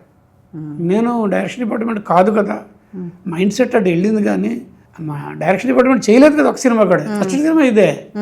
వాళ్ళిద్దరు వెనకాల నన్ను జస్ట్ ఏదో ఎల్ఐసి ఉంటుంది కదా అలాగేదో కాపాడారు అనమాట. అదొక వ్రతంలాగా చేశానండి. కమలాసన్ చెప్పింది అదే, ఇదిగో వెళ్ళి నువ్వు జెమినీ పక్కన డెఫ్ అండ్ బ్లైండ్ స్కూల్కి వెళ్ళి పిల్లల మీద అన్ని తీసి, ఎందుకంటే 5 చూపులు ఒకలాగా ఉండవు. బ్లైండ్నెస్లో రకరకాల కారణాల వల్ల రకరకాల బ్లైండ్నెస్ వస్తుంది, వాళ్ళందరూ క్యాప్చర్ చేసుకొని దాంట్లో ఏది సూట్ అవుద్ది అంటే, కొన్నిటికేమో ఆపరేషన్ చేసినా రాదు, కొన్నిటికి వస్తుంది, అది హీరోకి పెట్టాలి. అలా అంత బాగా చేసి కష్టపడి చాలా రీసెర్చ్ చేశారు. చాలా రీసెర్చ్. తర్వాత ఏమో 15 రోజుల ముందు వైజాగ్ తీసుకెళ్ళి సెలెక్టెడ్ ఆర్టిస్ట్ని ఎండలో దుమ్ముకి ధూళికి కెమెరా ఉన్నట్టుగా పెట్టి టేప్ రికార్డర్ పెట్టుకొని చేసేసాం. రిహార్సల్ చేసి తర్వాత షూటింగ్కి వెళ్ళాం. అంతగా పైన కింద పడ్డా అనమాట. అయితే చాలామంది అడిగారు తర్వాత, చిరంజీవి వచ్చి ఆయన ఒక అన్సీన్ క్యారెక్టర్ ఉంటుంది, ఆయన వాయిస్ మాత్రం ఉంటుంది, ఆయనలాగా వేరే ఖైదీ అని ఒక చిన్న జాకెట్ వేసి వెనకాల రాసి అంటే చిన్నది అనమాట. మంచి సబ్జెక్ట్ పట్టుకొస్తే మేము ఇచ్చి ఉండేవాళ్ళం కదా, సబ్జెక్ట్ నచ్చితే. నాగార్జున గారు అన్నారు నాతో, ఆయనతో షూటింగ్లో ఉన్నా, అమలా నాగార్జున బెంగళూరు షూటింగ్ నాడు. మరి మంచి సినిమాలు కెమెరామెన్గా మంచి బ్రహ్మాండం కదా, మంచి సబ్జెక్ట్ తీసుకుని వస్తే మేము ఇస్తాం కదా, మీరు ఎందుకు కళ్ళు చేశారు అంటే నేనే సమాధానం సరిగ్గా చెప్పాలి. నాకు నేను చెప్పుకున్నా, నేను అప్పుడున్న ఉద్దండులైన కె విశ్వనాథ్ గారు, కె బాలచంద్ర గారు, కోదండరామరెడ్డి గారు, ఎంతంతో సంగీత శ్రీనివాసరావు, ఇలాంటి గొప్ప రాఘవేంద్రరావు గారు, వీళ్ళ మధ్యలో నేను బతికి బట్టకట్టగలన కెమెరామెన్ నా వల్ల కాదు అని చెప్పి వీళ్ళు ఎవరు చేయరు ఇలాంటి సబ్జెక్ట్ని. కళ్ళు షార్ట్ హార్ట్ ఫిల్మ్ అనే పబ్లిసిటీ ఇచ్చారు. హార్ట్ ఫిల్మే అందుకని వాళ్ళు చేయలేరు, నేను వాళ్ళకి అవసరం లేదు కూడా. కమర్షియల్ మెయిన్ స్ట్రీమ్ కమర్షియల్స్లో ఉన్నారు వాళ్ళు ఇలా టచ్ అని కూడా చేయరు అని చెప్పి నేను అది తీసుకొని 7.5 lakhsలో చేసే సినిమా. 7.5 lakhs కష్టపడి దాని తగ్గట్టు ఫౌండేషన్ చేసుకొని గెటప్లో ఎలా ఉండాలి నేను అనుకొని చేశాను. దాంట్లో ఎడిషనల్గా కొన్ని కావాలని చేశాను. కామెడీ కళ్ళు చిదంబరం క్యారెక్టర్ లేదు నాటికలో, అది నేను పెట్టిన నాటకం. ఎందుకంటే 45 నిమిషాలు సబ్జెక్ట్ని 2 గంటల 15 నిమిషాలు సినిమా చేయాలి కదా. సినిమా అంటే కరెక్ట్ ట్రీట్మెంట్ కూర్చొని అటు చేసి ఈ క్యారెక్టర్ గురించి అనే దానికి రకరకాలైన కోయిన్సిడెన్స్లు ఉన్నాయి. వైజాగ్లో అతను ఉన్నాడు బ్లైండ్ మ్యాన్, ఆ కుక్క ఉంటుంది, ఆ కుక్క చైన్ కట్టి దాని నోటికేమో డాల్డా డబ్బా కట్టేస్తే అది షాప్ దగ్గరికి లాగుద్ది. అందరూ వాళ్ళు వస్తే ఒక చిన్న బేడానో ₹10 పావులను వేస్తారు, మళ్ళీ నెక్స్ట్ దాని దగ్గరికి వెళ్తుంది ఆ బ్లైండ్ అతను. ఆ కుక్కనే వాడిన సినిమాలో కళ్ళు చిదంబరం దగ్గర. కళ్ళు చిదంబరాన్ని సెలెక్ట్ చేసుకోవడానికి కారణం, ఈ సినిమాలో సబ్జెక్టు డ్రైగా ఉంటుంది, గ్లామర్లెస్ బ్యాక్గ్రౌండ్ కదా, బ్లైండ్ పీపుల్ పాడుపడిపోయిన వీటి మధ్యలో జనంకి ఏమిటి ఇవ్వాలి ఎంటర్టైన్మెంట్, రైటర్కి మిగిలినందుకు చెప్పి ఏదో ఒక రూపంలో అండర్లైన్డ్గా ఎంటర్టైన్మెంట్ వెళ్తానే ఉండాలి, మనసుకి ఆనందంగా ఉండాలి. అలాగే దాన్ని కవర్ చేయాలనుకున్నప్పుడు కళ్ళు చిదంబరం క్యారెక్టర్ నేను చెప్పాను. దానికి నాకు స్ఫూర్తి ఏంటంటే, మళ్ళీ గుంటూరులో చూసిన హాలీవుడ్ సినిమాలో సైలెంట్ మూవీ అనే సినిమా ఒకటి ఉంది, మంచి హిట్ అది కూడా, సినిమాల మీద సినిమా అది. దాంట్లో మార్క్ ఫెల్డ్మన్ అనే ఒక అతను ఉంటాడు, ఒక్కరిని చూస్తుంది. అది నాకు గట్టిగా వెతికి చిదంబరాన్ని పట్టు అలా చేస్తే అది హైలైట్ అయింది సినిమాలో. రెండోది ఏంటంటే, సీతారామ శాస్త్రి సిరివెన్నెల ఫస్ట్ టైం కదా ఆయన కరెక్ట్ వచ్చింది, సిరివెన్నెల సీతారామ శాస్త్రి. దానికి నేను కెమెరామెన్. ఈ సినిమాకి నేను డైరెక్టర్ అయిన సినిమాకి సీతారామ శాస్త్రి తను పాటలు రాయడంతో పాటు ఒక పాట పాడాడు ఫస్ట్ టైం తన జీవితంలో. తెల్లారింది లేగండో పెద్ద హిట్ అది, పెద్ద హిట్. ఆ టేకింగ్ కూడా మాంటేజ్ అంటాం కదా, లిప్సింగ్ ఉండదు, వెళ్తూ ఉంటుంది. చాలా ఇన్నోవేటివ్గా దానికి ఆ కళ్ళుకి సంబంధించిన మ్యాటర్స్ చెప్పాలంటే ఎన్నో ఎపిసోడ్స్ వస్తాయి. ఎందుకంటే సినిమా అయిపోయింది, అందరినీ పంపించేయాలి, మా దగ్గర డబ్బులు, ట్రైన్కి టిక్కెట్లు ఇచ్చి పంపించడానికి, వాళ్ళు వెళ్ళే జర్నీకి ఫుడ్కి కూడా మా దగ్గర డబ్బులు లేవు. ఏం చేయాలి? హోటల్లో డబ్బులు కట్టండి, వాళ్ళు వదలరుగా. అప్పుడు హోటల్లో వాళ్ళు రిక్వెస్ట్ చేసి ఫ్రెండ్షిప్ బాగా డెవలప్ అయింది.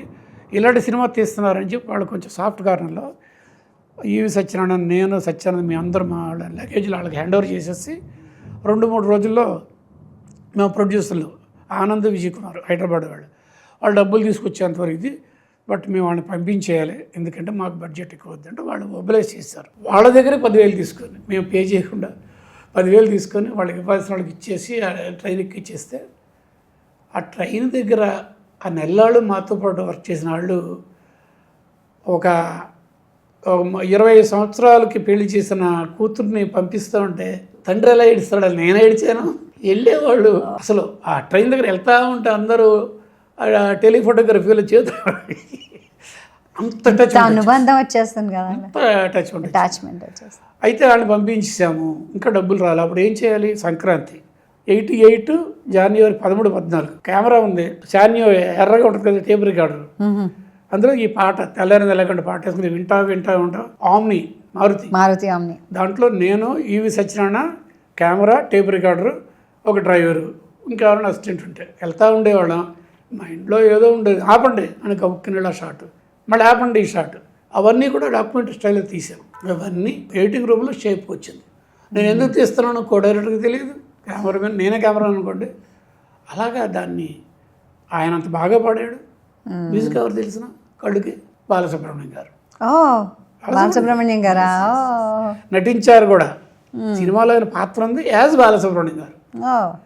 అవన్నీ తమాషాలు చేశాం. అలాగే తెగించుకొని చేశాను.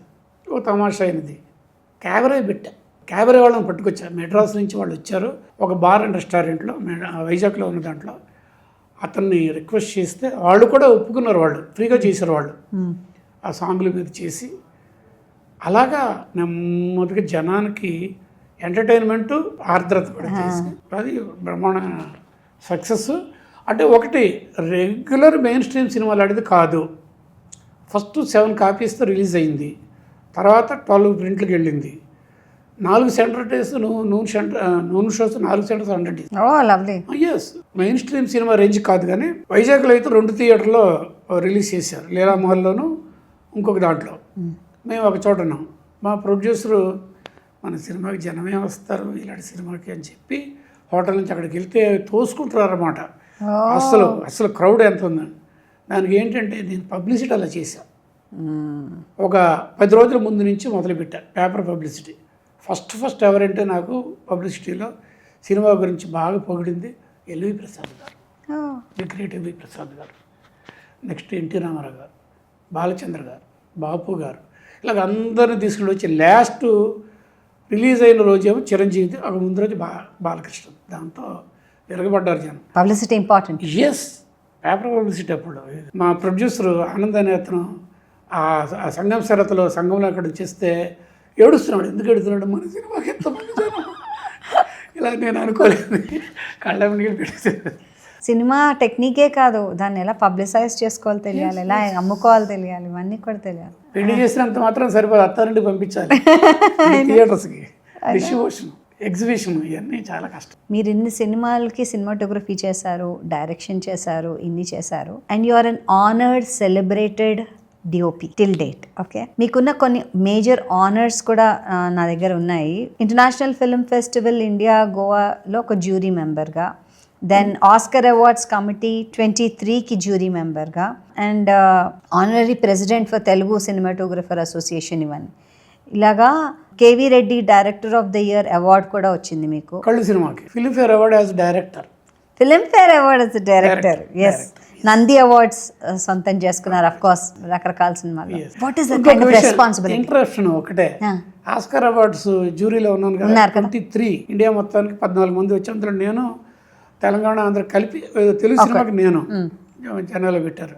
ఆ రోజున నేను చెప్పాను, వాళ్ళు కూడా చెప్పారు. 86లో ఇదే ఆస్కార్ అవార్డ్స్కి తెలుగు సినిమా చిత్రం ఈ రోజు వరకు లేదు. ఏంటంటే ఒకే ఒక్క తెలుగు సినిమా ఇండియా తరఫున సెలెక్ట్ చేయబడింది. అది స్వాతం వచ్చింది. వావ్, ఆ సినిమాకి నేను కెమెరా ఉన్నా, ఇప్పుడు జ్యూరీలో ఉన్నా. ఫెంటాస్టిక్. ఆయన ఆర్గనైజర్ కూడా చెప్పాడు దానికి. ఇప్పుడు కూడా లేదండి. ఇప్పుడు మీరు అనుకుంటుంది వచ్చే అవార్డ్స్ వచ్చాయి కానీ సినిమాగా ఇండియా సైడ్ నుంచి ఇంకా రాలేదు. చూడండి, అంటే మనం అద్భుతమైన సినిమాలు తీసినా కానీ ఎందుకు అందట్లేదో అన్న ఒక బాధ కూడా ఉంది. ఐ థింక్ మీరు అన్నట్టు it needs different kind of publicity ఏమో. కాదండి, out and out Oscar award జ్యూరీకి వెళ్ళినప్పుడు నాకు ఫైల్ ఇస్తారు, అందులో నామ్స్ ఏంటి, అదేంటి ఇదేంటి ఇదేంటి అన్ని ఇచ్చేస్తారు. అది చూస్తే ఆ కోవలోకి మనం దగ్గరలో లేవు. అవునా? మన ఈ అమ్మాయికి ఎవరు రాణి ముఖర్జీ చేసిన సినిమా అసలు ఎంత గొప్పగా ఉంటుందంటే అలాంటి సినిమాలకి మరి ఆస్కార్కి ఫేజబుల్, అది చెయ్యొచ్చు. అలాంటి సినిమాలు కొన్ని చూసాం, అద్భుతమైన సినిమాలు. అబ్బో గ్రేట్ సినిమా. అంటే అలాగ మనం చేస్తే మనకు కూడా ఆస్కార్లు వస్తాయి, ఎందుకు రావు?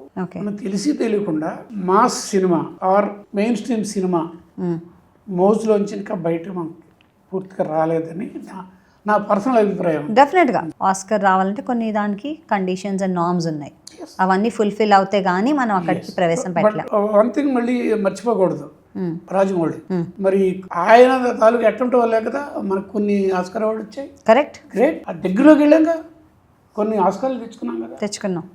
ఇంకా సినిమాకి కూడా రావాలి, రైట్. అది ఎప్పుడవుద్దో ఏంటో తెలియదు. సో సినిమాని మీరు ఎలా డిఫైన్ చేస్తారండి? అంటే కమర్షియల్ మీడియం, మీరు అన్నట్టు మీరే సొంతగా డైరెక్ట్ చేసిన కళ్ళు అనే అద్భుతమైన సినిమా అన్ని అవార్డ్స్ అన్నీ తెచ్చుకుంది అండ్ సక్సెస్ కొంచెం వరకు అయింది, కానీ యాజ్ అ డైరెక్టర్ ఎంత గుర్తింపు వచ్చింది అన్నది ఇంకా ఒక సవాల్గా ఉంటుంది. అది so what is it, where are we standing in Indian సినిమాలో మనం ఎక్కడున్నాం అంటారు? It all depends on socio economical and culture, దీని మీద డిపెండ్ అయి ఉంటుందండి.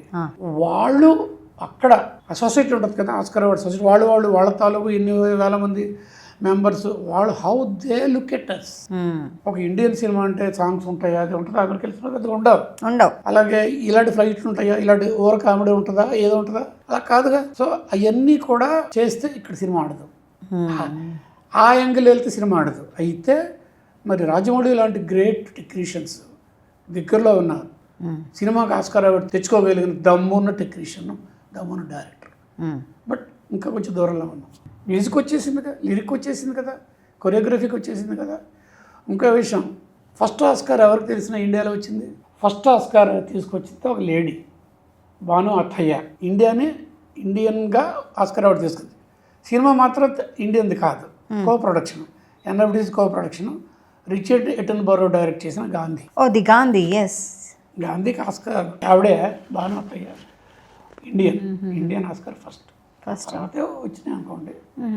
దగ్గరలో మిస్ అయింది లగాన్ మిస్ అయింది. పైకి వెళ్ళి అందరూ ఎదురు చూస్తున్నారు చివరికి లాస్ట్లో నో మ్యాన్స్ ల్యాండ్కి. బట్ అది సినిమా చూసిన తర్వాత ఏదో అంటారు కదా, నెపోటిజం ఉంటుంది, యూరోపియన్ పీపుల్ వీళ్ళకి ఇవ్వరు, అది ఎవరు. ఆస్కార్ అవార్డుల వాళ్ళు కూడా వాళ్ళ సినిమాలకే, వాళ్ళ కంట్రీస్కే, అలా కాకుండా ఇప్పుడు వరల్డ్ వైడ్ వచ్చింది కదా సినిమా. ఏంటిది, పారాసైట్కి వచ్చింది కూడా వస్తున్నాయి నెమ్మదిగా. ఏంటంటే ప్రపంచ సినిమాకి అందరికి కావాల్సినట్టుగా ఉండాలిగా ఆస్కార్ అవార్డు, కుదించుకొని వాళ్ళకి మాత్రమే కాదు అనేది వాళ్ళు కూడా బయటకు వచ్చారు. అండ్ ఇప్పుడు ప్రస్తుతం కూడా మీరు ఎంత యాక్టివ్ అంటే అన్నపూర్ణ స్టూడియోస్లో మీరు సినిమాటోగ్రఫీ నేర్పించారు అండ్ చాలా ఫిలిం ఇన్స్టిట్యూట్స్లో యంగ్స్టర్స్ అందరికీ ఫిలిమ్స్ గురించి, డైరెక్షన్ గురించి అవగాహన కల్పిస్తున్నారు. ప్రస్తుతం కూడా రైట్ నౌ ఎర్లీ 70s యంగ్గా ఉన్న మీరు ఇప్పటికీ కూడా ఫిలిం ఇన్స్టిట్యూట్లో వర్కింగ్ యాజ్ ఎ డీన్. అంటే ఆ స్పిరిట్, ఆ ఎంతూజియాజం ఏమాత్రం తగ్గలేదు. అంతే ఉత్సాహంగా, అంతే హ్యాపీగా నడుచుకుంటూ వెళ్తాను, నేను అక్కడ ఇది చేస్తాను, అది చేస్తానని నాకు చెప్తున్నారు మీరు ఇందాక కూర్చుని. ఆ ఉత్సాహమే తెలిసిపోతాను మీలో. నేను ఎవరన్నా పిలుస్తాను, వాళ్ళు లెక్చర్ ఇస్తారు, తర్వాత మేము అందరం మాట్లాడుకుంటాము, ఇవన్నీ చెప్తుంటే that spirit in you is just so alive అండి. ఎంత ఆనందంగా ఉందంటే you are living your life because you love what you do. And that scene అది కనిపిస్తాను నాకు ప్రత్యక్షంగా మీలో. నేను ఎందుకు అకాడమిషియన్గా మార్పు చెందాల్సి వచ్చిందంటే, చెన్నై నుంచి కొంచెం లేట్గా షిఫ్ట్ అయ్యాను ఇక్కడికి వచ్చే టైంకి అక్కడ అందరూ హ్యాండ్ కర్చీఫ్లు వేసి ఫిలప్ చేసేసుకున్నారు.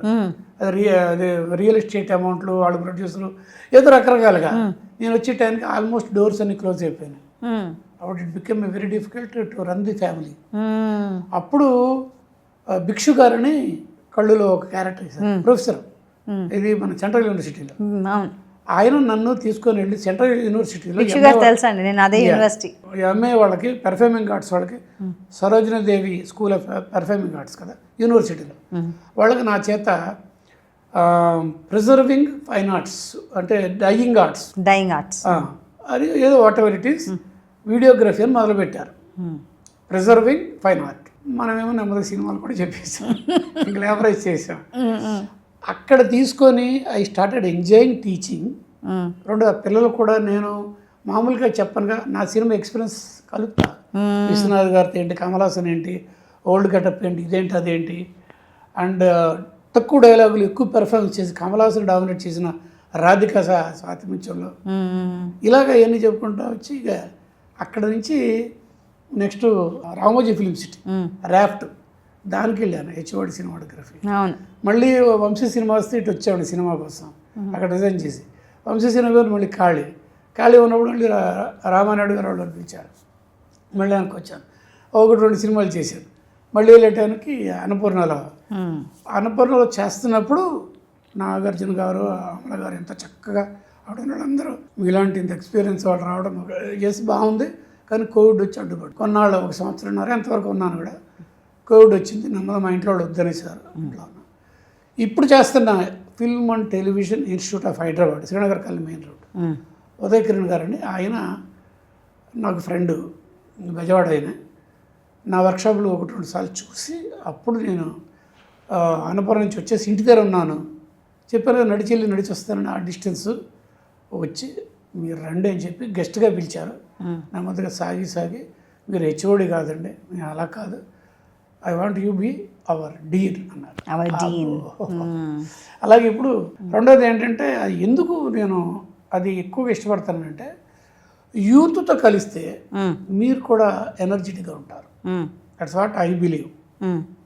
నేను అక్కడ వెళ్ళకుండా ఇంట్లో అలా కూర్చొని అయిపోతుంది ఇంకా అంతేనా life, is that the fag end of the life. కలా ఇంకో మాట నేను అందరి దగ్గర అంటాను, రిటైర్మెంట్ అనే మాట నా దగ్గర వాడద్దు. లేదు, కళాకారుడు రిటైర్మెంట్ ఉండదు. నేనే 1 సంవత్సర కాలం నాకు సినిమాలు లేవు, అది రిటైర్మెంట్ అంటారా? తర్వాత మళ్ళీ బిజీ అయిపోయాను. అలాగే ఉండదు, it's just small break. Yes, అంతే. అది ఉంటుందండి, ఆ షిఫ్ట్ ఉంటుంది. ఐ థింక్ మీరు అన్నట్టు కళాకారులకి, టెక్నీషియన్స్కి. రెండోది ఏంటంటే 50 ఏళ్ళు ఎక్స్పీరియన్స్ ఉన్నాయన. ఇప్పుడు ఈయన ఏం చెప్తాడు, కొత్త జనరేషన్, డిజిటల్ జనరేషన్ కూడా వచ్చేసంటే నథింగ్ డూయింగ్. నేను టీచర్ని, ఇక్కడ ఫ్యాకల్టీని. రేపు పొద్దున క్లాస్కి నేను ఇవాళ నైట్ 2 hours కూర్చొని వర్క్ చేసుకుంటాను. నేను ఎడ్యుకేట్ అవుతున్నా, నాకు ఎడ్యుకేషన్ వస్తుంది. వాళ్ళు చెప్పాలంటే ముందు నేను నేర్చుకోవాలి కదా, అది నాకు ఇష్టం.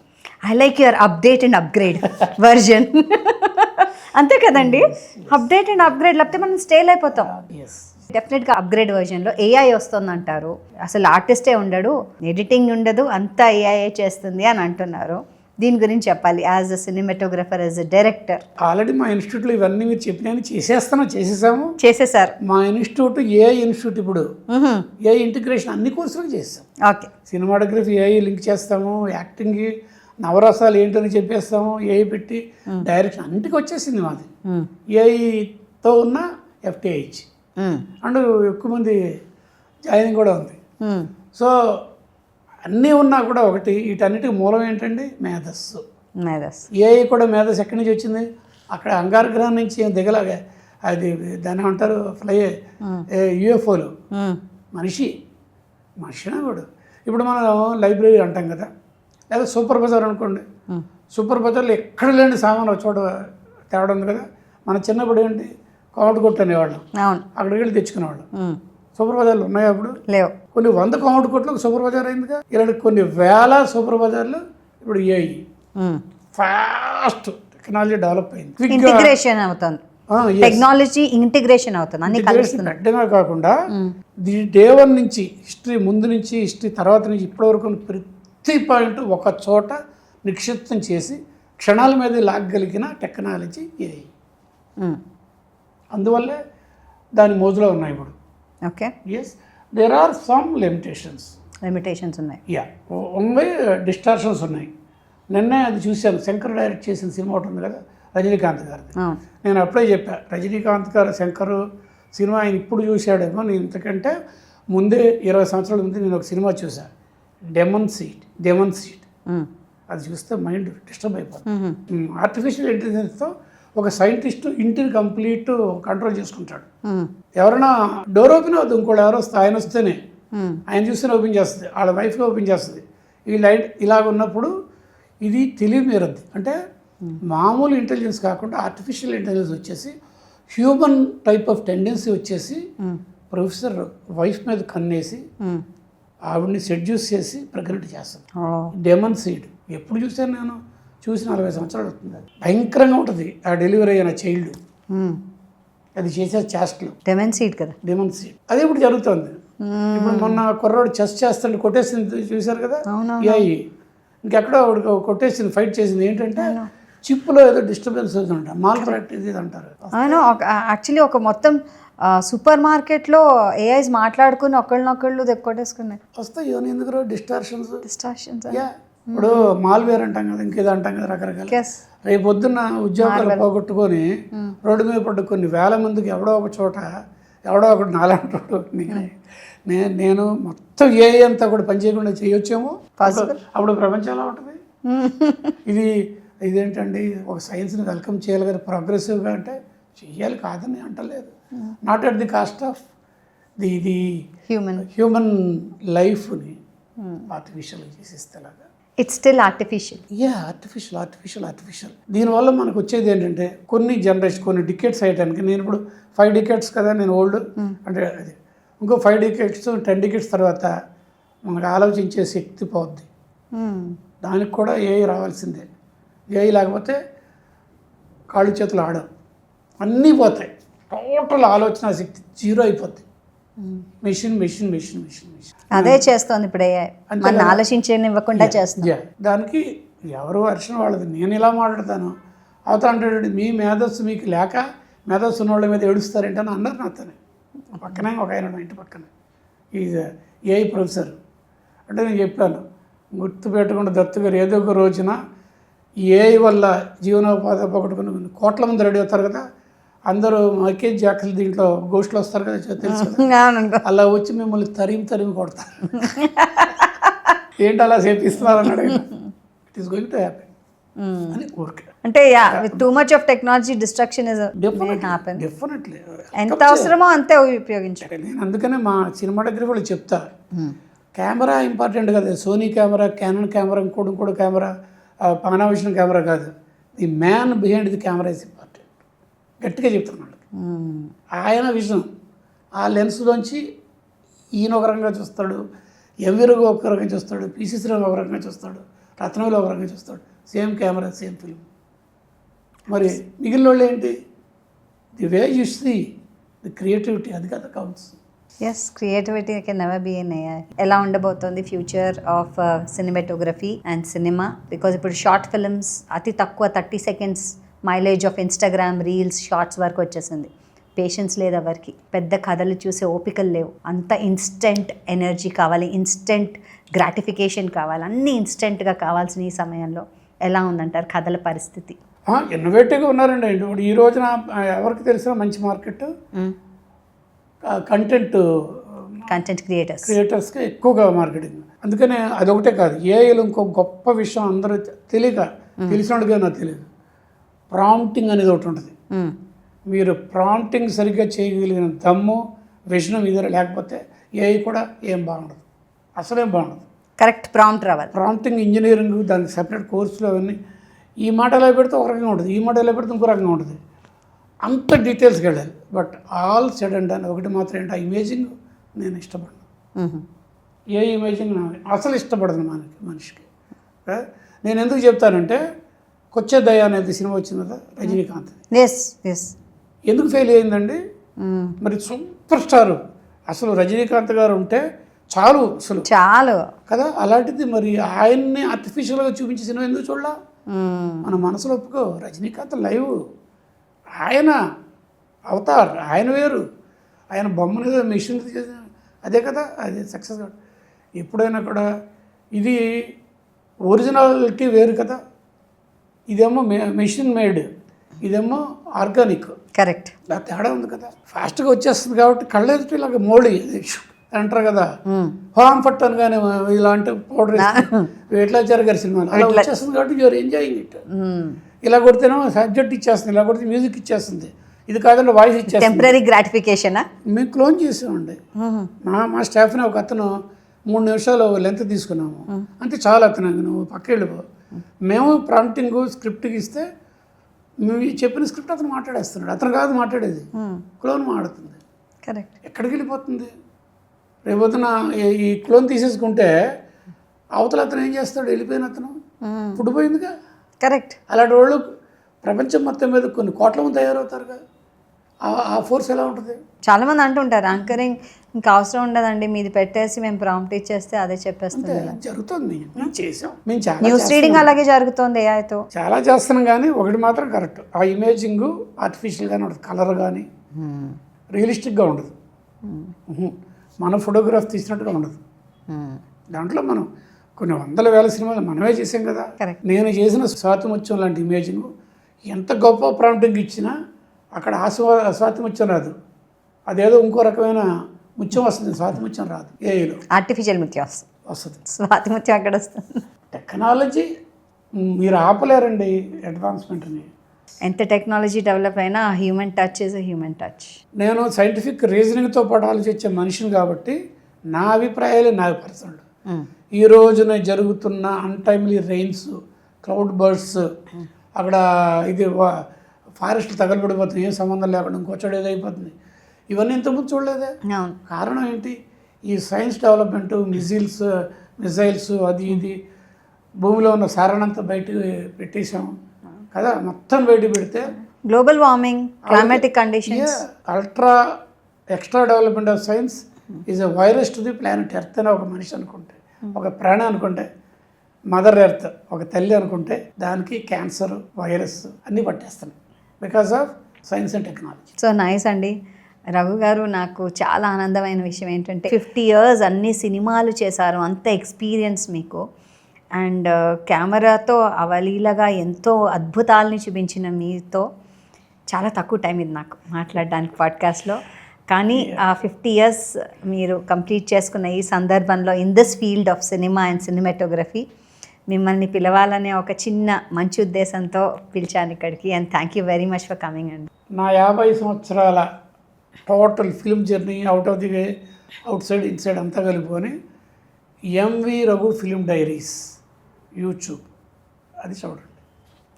All the experiences the day 1 నుంచి ఈ రోజు వరకు కూడా 1 by 1 hurdles, how I came out, నాకు లారెల్స్ ఎలా వచ్చినాయి, ఎక్కడ ఫెయిల్యూర్ అయ్యాను, దాని నుంచి బయటకు ఎలా వచ్చాను, ఎందుకు పనికి రాకుండా రేపు పొద్దునకి ఇంట్లో వండడానికి కూడా లేని పరిస్థితులు మళ్ళీ అలాగా దాన్ని రివైవ్ చేసుకున్నా. ఎస్, ఇవన్నీ కూడా దాంట్లో క్లియర్గా చెప్తాను. MV Raghu film diaries.